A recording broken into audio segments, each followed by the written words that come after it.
my name's Kathy. I work at the Hamilton East Public Library, and I'm also a Master Gardener here in Hamilton County. So normally when I'm here, I'm with you outside in my yard doing some gardening.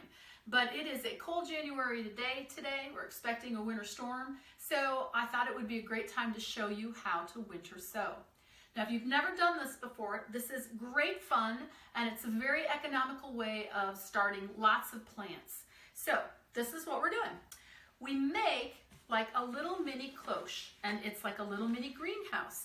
And we can start it now at this time of year. We'll put it outside, and then we'll be able to grow plants from this when the time is right. This method works great at this time of year, January and February, for starting your natives. Anything that on the seed label says it needs to be stratified or scarified or says plant, 8 weeks before frost, that's the kind of thing that we want to start now. A little later on, end of March, maybe we'll be able to start our cool season vegetables, and even later than that, tomatoes and peppers and things like that outside. So to do this, you need milk jugs or distilled water jugs. Friends and coworkers have saved these for me, so if you don't use them, just ask your neighbors. They'll be willing to save them.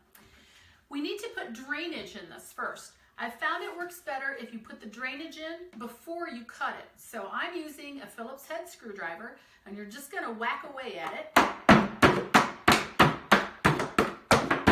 on both the bottom and the top.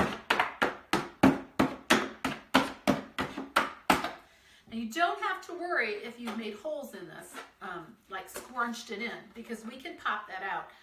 If you have an awl, you could use that as well. You could also use a heated glue stick without the glue in it, but you would want to do that outdoors because of the noxious fumes. I find that this Phillips head screwdriver works just fine. There's a hinge on every milk carton. This is where we're going to cut. We're going to leave the handle intact. So I'm going to make a little hole right near the handle, and then I'm going to cut around in a circle.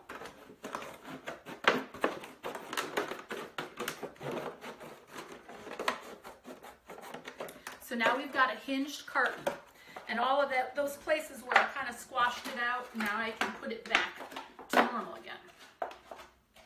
And if these were milk cartons, not distilled water cartons, make sure you wash them out to get all the milk out of them before you do this, okay? Here I've got a big pot of moistened soil. Do not use garden soil. This will not work if you use garden soil. I've got a mixture here of some Miracle-Gro potting mix, and I mixed this with some plain, they call it bagged garden soil from the hardware store, which is not like the clay soil you're going to get outside in your yard. You don't need to have this with fertilizer in it, but I couldn't find any without fertilizer. The seed itself has everything in it that it needs in order to start growing. So if you can find some without the fertilizer, that's fine. Just make sure that you don't buy any that has a moisture retainer. You don't want that, okay? So I'm going to take my container here. I'm going to put my pre-moistened soil in there. I want to make sure that I have at least 3 to 4 inches of it in my container. I'm going to pat it down a little bit. And then I'm going to take my plant that I want to plant. This is from the library. This is Rattlesnake Master. These are super cool. I'm really excited to grow this year.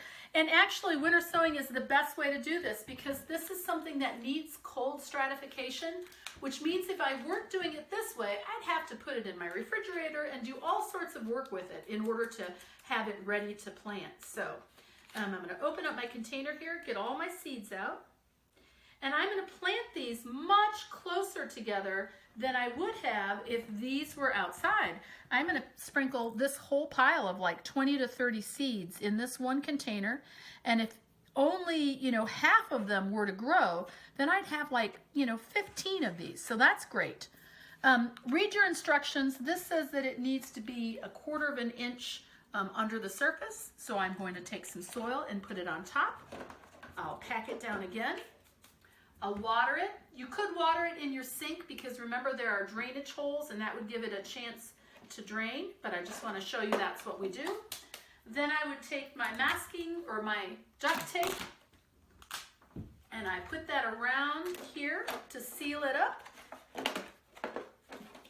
course I'm on film, so this is not gonna go well. The tape is sticking all over the place here, but you seal the container back up. And sometimes it takes more than one piece of tape. A smaller tape works better probably. I seal that up, and then I'm going to mark this. This is the second one I've done, so I'm going to put a 2 on it with my permanent marker. Warning, the permanent marker will wear off. So you could also put a popsicle stick inside with the name of it or a number. What I'm going to do is make sure that I put all of these in my garden on top of my existing vegetable garden in a row in numerical order. And then I've got like a little composition book here where I'm writing down what is number 1 and what is number 2. That way I'll know what I've grown. So I'll set it outside today. This is January. I could also do this in February.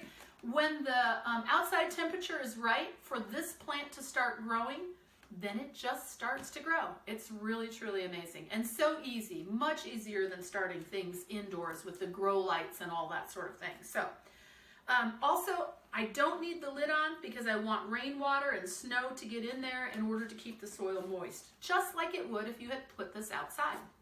So in the soil. So this is a great thing to try. I hope you enjoy. The seed library will be opening up soon, and you'll be able to come in and get seeds and try this. Let us know how it goes.